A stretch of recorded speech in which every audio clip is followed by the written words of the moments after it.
휴가철 오늘 우리에게 주시는 말씀 같이 찾아 읽도록 하겠습니다. 창세기 35장 16절에서 29절입니다. 구약성경 54페이지 창세기 35장 16절에서 29절.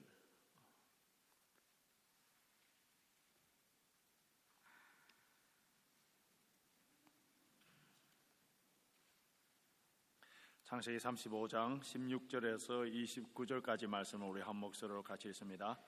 그들이 베델에서 발행하여 에브라스에 이르기까지 얼마 길을 격한 곳에서 라헬이 임산하여 심히 신고하더니 그가 난산할 즈음에 산파가 그에게 이르되 두려워 말라 지금 그대가 또 덕남하느니라 하매 그가 죽기에 임하여 그 혼이 떠나려 할 때에 아들의 이름은 베논이라 불렀으나 그 아비가 그를 벤야민이라 불렀더라.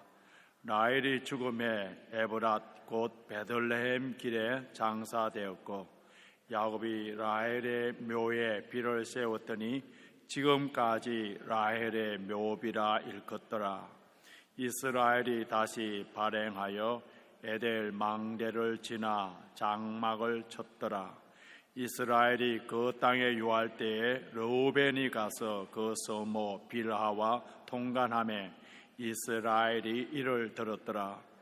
야곱의 아들은 12이라.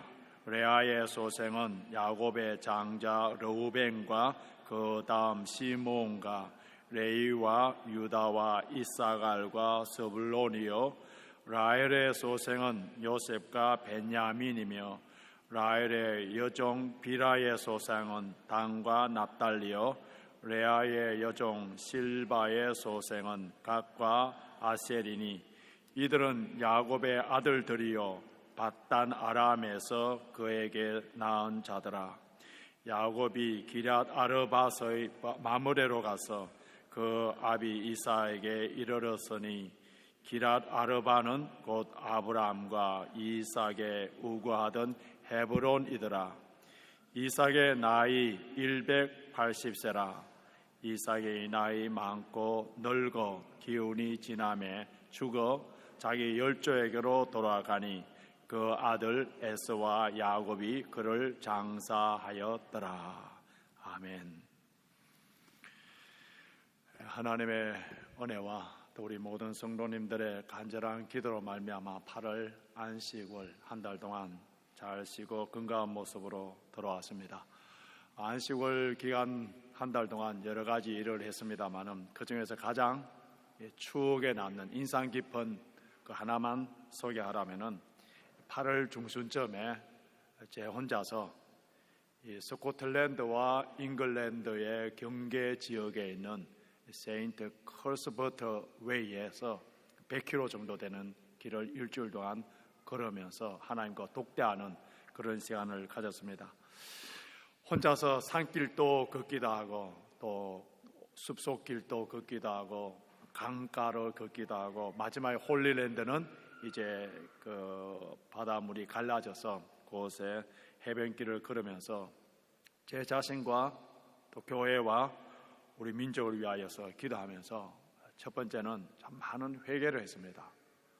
많은 눈물을 흘리고 회개하고 또 그 다음 주시는 하나님의 마음은 감사였었어요. 섬길 수 있는 교회가 있고 가정이 있고 또 이렇게 건강한 모습으로 걸을 수가 있고 주님과 독대하며 기도할 수 있는 이런 시간들을 주신 것에 대해서 참 많은 감사가 있었고 또 때로는 하나님의 큰 위로가 밀려오기도 하고요. 또 하나님의 많은 영감을 받기도 했습니다. 그리고 8월 말쯤에는 한국을 방문하여서 엊그제 금요일 날 돌아오게 되었는데요. 한국에는 제가 도착할 때 그때 무척 더웠습니다. 여기는 비가 오더라도 참 습도를 별로 못 느끼는 나라라면은 한국은 햇빛이 쬐이는데도 습도가 많아서 그 날씨가 아주 좀 짜증스러웠고요. 그리고 오늘 또 북한에서 핵 실험을 했듯이 한국은 일촉즉발의 지금 전쟁의 위기 속에 있습니다. 물론 전쟁은 하나님께 속해 있습니다만은 여러 가지의 상황을 볼 때 굉장히 위기 속에 있는데도 한국민들은 그 전쟁에 대해서 전혀 무감각해요. 그리고 정치적으로 영적으로 아주 혼탁한 분위기라는 것을 느낄 수가 있었고요. 과거에는 엄난과 부패와 타락 이런 문제 갖고 우리 교회들이 많이 기도하고 한 마음이 되는데 이제는 동성애가 이제 합법화되려고 하는 이 일을 막기 위하여서 온 성도들이 기도하는 것을 보게 됩니다. 한국에는 동성애를 합법화하기 위해서 마치 안달이 난 것처럼 그러한 모습을 볼 수가 있었고요.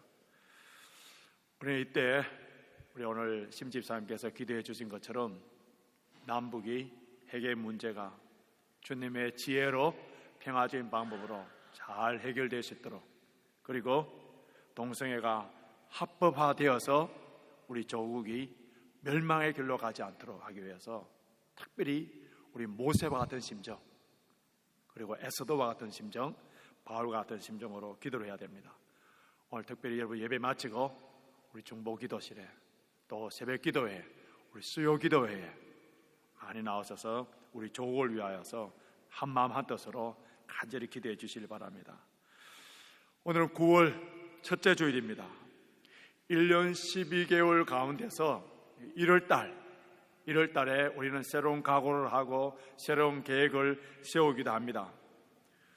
근데 하반기가 비록 7월 달부터 시작됩니다만은, 그러나 새 학기가 오늘 우리 수료식 한 것처럼 새 학기가 영국에는 9월 달부터 시작하기 때문에 9월이 마치 하반기의 시작처럼, 또 어떤 사람은 9월 달을 이렇게 한 해의 시작으로 여기기 때문에 9월은 우리 인생에 있어서 굉장히 중요한 달이에요.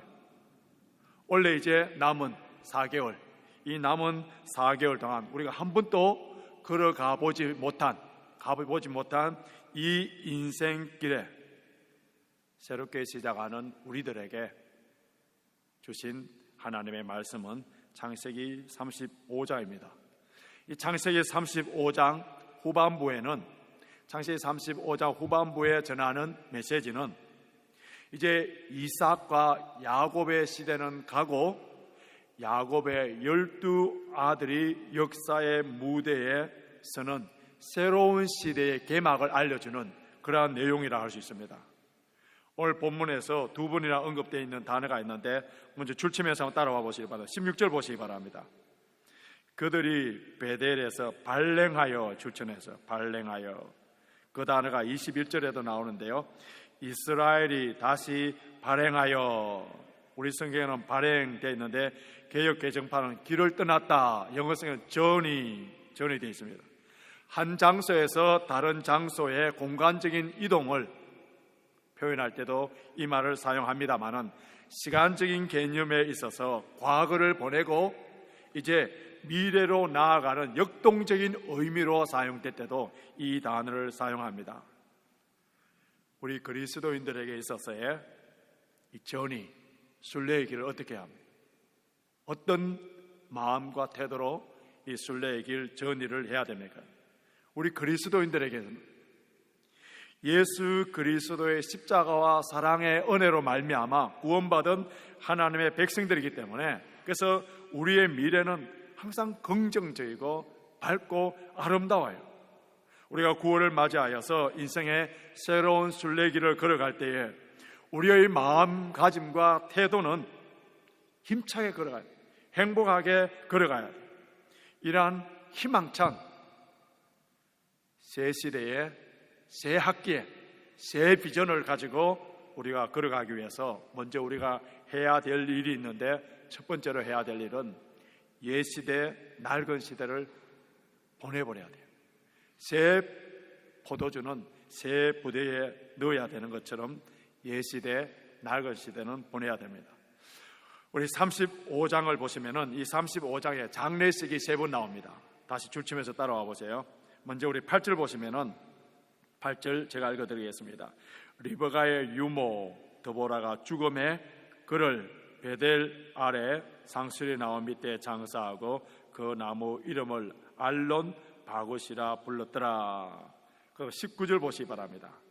19절 본문에 나오는 말씀이기도 같이 읽겠습니다. 라헬이 죽음에 에브랏 곧 베들레헴 길에 장사되었고, 마지막 29절 같이 있습니다. 이삭이 나이 많고 늙어 기운이 지남에 죽어 자기 열조에게로 돌아가니 그 아들 에서와 야곱이 그를 장사하였더라. 세 번의 장례식이 나오는데 본문에는 이런 세 번의 죽음만이 있는 것이 아니라 새로운 탄생도 있습니다. 베냐민이 탄생되고 그리고 야곱의 12아들의 명단도 있습니다. 자, 구시대는 가고 새로운 시대가 열렸다는 것을 말해주고 있습니다. 먼저 리브가의 유모 드보라의 죽음을 보겠는데요, 야곱이 형 에서의 살인적인 그 분노를 피하여서 하란 바탈알람으로 도망을 간 이후에 어머니 리브가에 대한 소식이 성경에 한 번도 기록되어 있지 않습니다. 유일하게 어머니와 관련되는 내용이 기록된 것은 어머니 리브가의 유모인 드보라의 죽음에 관한 기록만 유일하게 나옵니다. 아마 어머니는 일찍 죽었고 이 드보라가 야곱에게 와서 함께 있다가 야곱과 함께 고향으로 돌아올 때 베델에서 죽습니다. 그런데 그 유모가 죽음에 대해서 이 야곱의 모습은 그곳에서 상수리 나무에 묻으면서 뭐라고 했습니까? 이 통곡의 나무라고 칭하는 것을 볼 때에 어머니처럼 의지하고 그렇게 따랐던 그 유모가 죽음으로 말미암아 참 큰 슬픔에 눈물을 흘리는 것을 보게 됩니다. 유모의 죽음에 이 야곱이 크게 슬퍼했다는 것은 자신이 의지했던 사람이 죽음으로 말미암아 인간은 영원히 우리와 함께 할 수 없다는 그런 교훈을 받게 됩니다. 두 번째로 라헬의 죽음인데요, 야곱이 그토록 사랑했던, 정말로 사랑했던 그 라헬이 길에서 아기를 낳으면서 난산으로 말미암아 죽게 됩니다. 야곱이 라헬을 얼마나 사랑했는지 앞에 보면 7년을 마치 수일처럼, 그리고 그 외삼촌이 속여서 다시 7년을 더 일을 하라 할 때 쉽게 그것을 받아들일 정도로 그만큼 라헬을 사랑했습니다. 그런데 그 사랑했던 아내가 아기를 낳을 때에 죽게 됩니다. 그래서 베들레헴으로 가는 그 길에 사랑하는 아내를 묻고 거기다 모비를 세웁니다. 야곱에게 있어서 사랑하는 이 아내를 장사를 지내고 먼저 보내면서 이 세상에서 그토록 사랑하던 사람, 그토록 소중하게 여겼던 사람도 영원히 나와 함께 할 수 없다는 것을 깨닫게 됩니다. 세 번째로 이삭의 죽음인데요, 이삭은 180세까지 살았고 나이가 많아서 기운이 쇠하여서 죽었다 했습니다.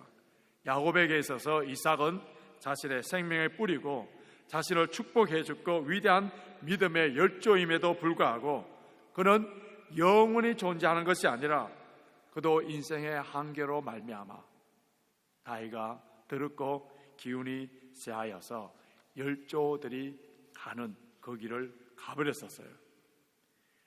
야곱에게 있어서 그가 그토록 의지하고 그가 그토록 사랑했던 사람의 죽음을 맞이하고 장사하면서 그가 무엇을 느끼게 되었겠습니까? 인생은 나그네라는 거예요. 영원히 함께 할 수 없는 존재라는 겁니다. 오직 의지할 수 있는 분은 하나님 한 분밖에 없다는 거예요. 우리에게 유일한 소망은 부모가 아니에요. 우리의 유일한 소망은 자녀들이 아니에요. 사랑하는 남편, 사랑하는 아내가 아니에요. 사람은 의지할 존재가 아닙니다. 사람은 사랑하고 존경하고 도와주고 섬기고 위로하고 격려해야 될 존재이지 의지할 존재가 아니에요. 의지하고 신뢰할 수 있는 분은 오직 하나님 한 분밖에 없습니다. 오늘 우리에게 주시는 본문에는 죽음만 있는 것이 아니라 새 생명의 탄생도 있는데요, 라헬이 죽으면서 낳은 아들이 베냐민이 태어남으로 말미암아 야곱에게 12명의 아들, 구약에서 히브리적인 표현에 의하자면 12는 완전수입니다. 야곱의 아들, 완전한 아들 12명의 아들이 12지파를 통하여서 이스라엘 단일 민족 공동체가 형성됩니다. 그래서 오늘 본문 22절에서 26절까지 야곱의 12명의 아들의 명단이 나와요. 그 시대는 가고 이제는 새로운 시대가 펼쳐졌다는 것을 말해주고 있습니다. 코너에 가면은 땅끝 마을이 있죠. 옛날 사람들은 그곳이 이제 땅끝 마을 이렇게 불렀습니다. 더 이상 갈 수 없기 때문에 여기가 마지막이다 이렇게 생각했습니다. 그런데 어떤 사람은 그곳에서부터 새로운 세계를 바라보는 그러한 비전 안목이 있습니다. 그래서 그 땅끝 마을을 새로운 신세계를 향한 항구이며 그리고 새로운 출발점으로 생각해서 그래서 그곳에서 출발하여서 새로운 세계를 발견하는 그러한 영광을 갖게 됩니다. 오늘 본문에서 여러 명의 죽음의 이야기가 나오는 것은 죽음으로써 모든 것이 끝나는 것이 아니라 새 출발인 것을 보여주고 있습니다. 우리에게 주는 영적 교훈도 마찬가지예요. 내가 죽을 때에 모든 것이 끝나는 것이 아니라 새로운 출발이 된다는 겁니다. 내가 죽어야 교회가 살고, 내가 죽어야 가정이 살고, 내가 죽어야 내 안에 계신 예수 그리스도가 살게 되는 거예요. 내가 그리스도와 함께 죽을 때에 내 속에 있는 그리스도가 살아서 하나님의 뜻을 이루게 되는 거예요. 내가 죽을 때에 새 시대가 열리게 되는 겁니다. 우리의 악한 죄성, 끊임없이 살아 움직이는 이 악한 죄성, 욕망들 날마다 쳐서 죽여야 돼. 날마다 우리의 육신의 정욕과 안목의 정욕과 이 세상의 자랑들을 죽을 때에 그곳에서 새 생명의 역사가 일어나게 됩니다. 목회가 뭔지 아세요? 여러분, 교회에 열심히 충성된 사역들, 봉사들, 이 모든 것들을 한마디로 말하자면 교회를 위하여 죽는 것을 말합니다. 교회를 위하여 죽어야 돼. 내가 죽는 그곳에 새 생명의 구원의 역사가 일어나고요. 내가 죽을 때에 교회의 부흥이 일어나게 돼. 내가 죽을 때에 우리 가정이 화목하게 되고, 내가 죽을 때에 성령의 역사가 일어납니다. 내가 죽어서 내 속에 계신 예수 그리스도가 나의 말과 나의 행동과 나의 삶 속에서 삶을 통하여 나타나는 것이 바로 신앙생활이에요. 우리의 옛자, 제약된 옛사람이 다 죽고 내 속에서 예수 그리스도가 역사할 때에 새 시대에 새로운 역사가 일어나게 됩니다. 두 번째로 희망찬 새 시대를 맞이하기 위해서는 우리는 밝은 미래를 바라봐야 돼요. 라헬이 아들을 낳을 때 난산이었어요. 그래서 자신이 죽어가면서 마지막으로 외친 말이 베노니입니다. 엄마 없이 살아가는 이 아들이 고통과 슬픔으로 살 수밖에 없어서 그 아들의 이름을 베논이라고 했었어요. 근데 야곱은 그 이름을 얼른 바꾸어서 베냐민이라고 고칩니다. 베냐민은 오른손의 아들, 하나님의 능력의 아들 이름으로 바꿉니다. 야곱에게는 믿음이 있었어요. 인간적으로 볼 때는 슬픔의 아들이 될 수밖에 없지만은, 그러나 하나님이 함께 하십니다. 하나님 강하신 오른손으로 붙잡아 줄 줄을 믿었었어요. 그래서 그 아들이 슬픔의 아들로 인생이 끝나는 것이 아니라 하나님의 능력으로 말미암아 능력 있는 아들이 될 줄 믿고, 그래서 베냐민이라고 불렀었습니다. 우리가 믿음이 없이 우리의 현실만 바라본다면 우리는 슬픈 노래를 부를 수밖에 없고 우리는 배론이라고 할 수밖에 없습니다. 그러나 우리가 비록 흙수저를 물고 태어난다 하더라도 예수 그리스도에 대한 믿음과 오른손의 능력의 하나님의 능력에 대한 확신이 있다면 우리는 베냐민에 대한 소망을 갖고 살 수가 있습니다. 우리를 너무 사랑하셔서 독생자 예수 그리스도를 십자가에 내어주신 그 하나님의 은혜와 하나님의 사랑을 받은 우리들의 미래는 항상 밝아요. 공중에 나는 새와 들에 핀 백합화를 하나님께서 먹이시고 입히시는데 예수 그리스도의 보혈로 말미암아 하나님의 자녀가 된 우리들, 그래서 우리 예수님께서 믿음이 있느냐, 하물며 우리의 좋으신 아버지께서 우리를 돌봐 주시기 때문에, 항상 우리와 함께 하시기 때문에 우리에게는 항상 밝고 아름다운 미래를 믿음으로 바라보고 믿음으로 누려야 되는 것이 하나님의 자녀들이에요. 그래서 우리의 삶의 태도, 우리 삶의 양식, 우리 삶의 퍼스펙티브를 사도 바울이 너무나 잘 밝혀주셨습니다. 항상 기뻐하고 범사에 감사하라. 항상 기뻐하고 범사에 감사하며 사는 것이 하나님의 뜻이라 했어요. 하나님의 소원이라 했었어요. 원래 종교교회 500주년을 맞이하여서 마틴 루터에 관한 이야기들 많이 합니다. 마틴 루터 가운데 이런 재미나는 에피소드가 하나 있는데요. 마틴 루터가 종교교회에 가면서 그 부패하고 타락한 가톨릭과 싸워서 이기려고 하니까 마치 계란을 갖고 바위를 치는 것 같았습니다. 그래서 어느 날 시리에 빠져서 절하고 있을 때에 그의 사랑하는 아내가 상복을 입고 나타났습니다. 그래서 루터가 누가 죽었소? 하니까 그 현명하고 지혜로운 아내가 루터를 향하여 당신의 하나님이 죽었소. 당신의 하나님이 죽지 않았다면 당신이 이렇게 실망하겠소.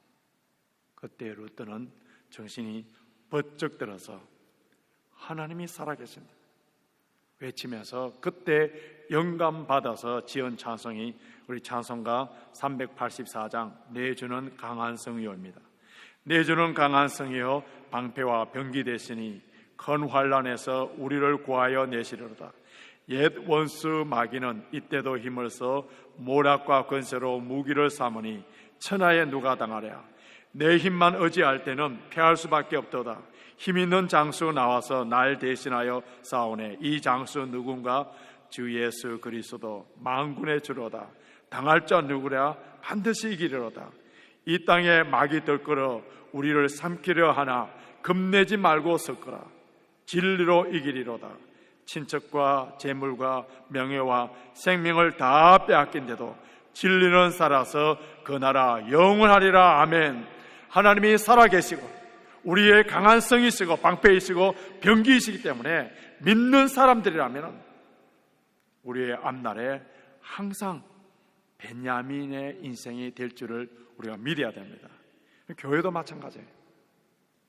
이 교회의 주인이 예수 그리스도, 이 교회의 머리가 예수 그리스도이시기 때문에 주의 몸된 교회는 항상 밝은 미래를 가져야 돼요. 다른 사람들은 이 교회를 향하여 배노니 슬픔의 교회, 안 되는 교회 이렇게 할지라도 성령의 사람, 진리의 사람, 복음 안에 있는 사람, 밝은 미래를 보면서 벤야민이라고 부를 수가 있습니다. 우리 교회 안에 비록 부족하고 무능하고 허물과 죄를 많은 리더들을 바라보고 도무지 변하지 않을 것 같은 그런 성도들을 바라보면 실망하게 됩니다. 그러나 하나님께서 주의 몸된 교회의 머리가 되시고 주인이 되셔서 하나님께서 역사하여 주셔서 반드시 하나님의 뜻을 이루어 가시고 하나님의 나라를 이루어 가실 것을 믿고 예수 그리스도를 바라볼 때 우리는 그 안에 소망이 있습니다. 셋째로, 희망찬 새 시대를 맞이하기 위해서는 우리는 죄를 범하지 않아야 우리에게 주어진 그 특권과 복과 은혜를 누릴 수가 있습니다. 오늘 본문에 이 사건들 가운데 전혀 어울리지 아니하는 하나의 사건이 등장하는데, 라헬이 죽은 후에 야곱의 장자인 르우벤이 이 아버지의 첩인 빌하와 동침하는 것을 기록해 놨었어요. 여러분 22절 한번 보시기 바랍니다. 22절 같이 있습니다. 이스라엘이 그 땅에 유할 때에 르우벤이 가서 그 서모 빌하와 동간하매 이스라엘이 이를 들었더라. 르우벤이 어떤 성적인 충동이 있어서 돌발적으로 빌하를 범하였다기보다도 복잡한 그 야곱의 가족 속에서 나타나는 하나 의도적인 그러한 사건으로 볼 수 있는데요, 자신의 아버지인 야곱은 라헬만 사랑했어요. 장자로서 어머니인 레아가 무시당하는 것을 보게 됩니다. 이제 라헬이 죽고 난 뒤에 라헬 대신에 빌하를 사랑할 것을 생각하고 또 늘 무시당하는 어머니의 그 모습, 그리고 라헬이 죽은 후에 야곱이 그 라헬의 아들들에게 상속권을 줄 것을 생각하고 여러 가지 이런 복잡한 관계 속에서 르우벤은 야곱의 첩 빌하를 범하게 됩니다. 이 사건이 얼마나 큰 죄인지 나중에 율법에 이렇게 기록해 놨습니다. 레위기 20장 11절에 누구든지 그 계모와 동침하는 자는 그 아비의 하체를 범하였은즉 둘 다 반드시 죽일지니 그 피가 자기에게로 돌아가리라. 르우벤이 범한 이 죄는 큰 죄, 둘 다 마땅히 죽어야 될 그런 죄입니다. 그런데 르우벤이 큰 죄를 범하였지만은 12지파의 명단에서는 빠지지는 않았지만, 그러나 장자로서 누릴 수 있는 특권과 축복은 잃어버린 거예요. 르우벤은 태어나면서부터 장자로 태어났기 때문에 마치 금수저를 물고 태어났듯이 12아들 가운데 장자로서 가장 많은 특권을 가지고 태어났습니다. 야곱이 임종 때에 축복 기도를 해줄 때에 그때 창세기 49장에 르우벤은 출생 때부터 복을 받은 사람이라고 언급합니다. 창세기 49장에 보면은 너는 내 장자여 나의 능력이여 나의 기력의 시작이라 위풍이 월등하고 권능이 탁월하도다. 그러나 그가 아비의 침상을 더럽혔음으로 말미암아 장자권이 빼앗기게 됩니다. 역대상 5장 1절에 보면 구체적인 내용이 나와 있는데요, 르우벤은 장자라도 그의 아버지의 침상을 더럽혔으므로 장자의 명분이 이스라엘 아들 요셉의 자손에게로 돌아가서 족보에 장자의 명분대로 기록되지 못하였더라. 르우벤은 장자로서 누릴 수 있는 제사장의 그 직분이 레위에게로 넘어갔고요, 그리고 왕의 직분은 유다에게로 넘어갔고, 그리고 장자로서 2배의 축복을 받을 수 있는 그 축복권이 요셉에게로 넘어가 버렸었어요. 여기서 우리에게 주는 교훈은요, 우리가 얼마나 많은 은혜를 받느냐, 얼마나 많은 특권을 가지고 태어났느냐가 중요한 것이 아니라 그것을 어떻게 잘 활용하고 잘 유지하느냐가 너무나도 중요하다는 거예요. 아무리 많은 것을 받고 아무리 많은 축복을 받고 아무리 많은 특권을 가졌다 하더라도 르우벤처럼 죄를 범함으로 말미암아 그것을 누리지 못하는 경우들이 얼마나 많은지 몰라요. 우리 모든 그리스도인들은 하나님의 피조물 중에 첫 열매들이기 때문에 야고보서 1장 18절에서 언급한 것처럼, 그리고 우리는 하나님의 장자들이에요. 그리고 하나님의 백성들로 구성된 교회는 장자들의 교회라고 히브리서 12장 23절에 언급되어 있습니다. 그런데 르우벤이 12아들에 속해 있지만은, 그러나 그가 죄를 범함으로 말미암아 장자의 특권을 박탈당하는 것처럼 우리가 예수 그리스도를 믿음으로 말미암아 하나님의 자녀는 되지만은, 그러나 이 세상 사는 동안에 장자로서 누릴 수 있는 그 특권과 복을 누리지 못하는 그런 그리스도인들이 얼마나 많은지 모릅니다. 개인과 교회가 죄를 범하게 되면은 제사장 기능을 할 수가 없어요. 영광스러운 예배를 드리고 예배의 감격을 누려야 되는 그 제사장적인 직분을 우리가 죄를 범함으로 말미암아 이 예배가 가장 고통스러운 시간, 견디주어야 되는 시간, 억지로 나오는 예배로 가버립니다. 그리고 우리가 세상에서 왕의 직분으로 빛과 소금의 역할을 하여서 세상을 다스리고 세상 가운데 선한 영향력을 끼쳐야 되는 이 막중한 사명을 우리가 죄를 범함으로 말미암아 오히려 세상 사람들에게 손가락질 당하고 맛을 잃어버린 소금처럼 세상 사람들에게 짓밟히는 그런 경우들을 보게 됩니다. 장자로서 누릴 수 있는 모든 그리스도인들에게 주신 환경을 초월한 기쁨과 평강과 감사와 생명의 풍성한 삶을 누리지 못하는 이유는 바로 우리의 죄 때문이에요.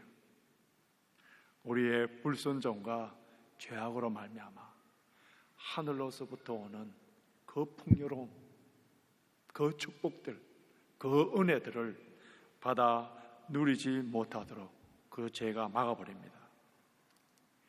새학기를 맞이하여서 우리 인생의 새로운 출발하는 이 즈음에 우리는 죄를 회개하고 다시 우리의 성결과 거룩을 회복하여서 장자로서 누릴 수 있는 특권, 장자로서 마땅히 받아 누릴 수 있는 이 복과 특권이 우리 개인과 우리 가정과 우리 교회가 회복되는 이런 역사가 있어야 됩니다. 결론적으로 말씀을 정리해 보겠습니다. 새 시대에 새로운 은혜와 복을 받고 희망찬 그 전쟁을 하기 위해서는 우리는 먼저 내 자신이 죽어야 돼요. 내가 죽을 때에 내 안에 예수 그리스도가 살아서 역사하십니다. 지금 내 안에 무엇이 살아있는지, 누가 살아있는지를 보시기 바랍니다. 나는 죽고 내 속에 계신 예수 그리스도가 살아 역사할 때에 우리는 희망찬 발걸음을 내디딜 수가 있고, 둘째로 예수 그리스도 안에서 우리는 밝은 미래를 보아야 돼요. 우리 그리스도인들은 베노니의 인생으로 끝나는 인생이 아니에요. 반드시 벤야민 인생으로 하나님의 능력의 오른손으로 붙잡힌 바 되어서, 그래서 항상 기뻐하고 범사에 감사하면서 살아야 되는 존재가 바로 우리 그리스도인들입니다. 셋째로 우리 모두 주 안에서 누릴 수 있는 이 엄청난 축복, 이 엄청난 특권, 모든 은혜를 받은 자들이에요. 그런데 이 모든 복을 우리의 죄로 말미암아 박탈당하는 그러한 일들이 없어야 됩니다. 그러기 위해서는 우리가 먼저 죽어야 됩니다. 내 정과 욕심 다 십자가에 못 박을 때에 내 속에 계신 예수 그리스도가 살아서 역사하기 때문에 내 삶이 풍성하게 됩니다. 희망찬 새 시대에 우리 모두 승리자가 되시길 주님의 이름으로 축원합니다. 우리 다 같이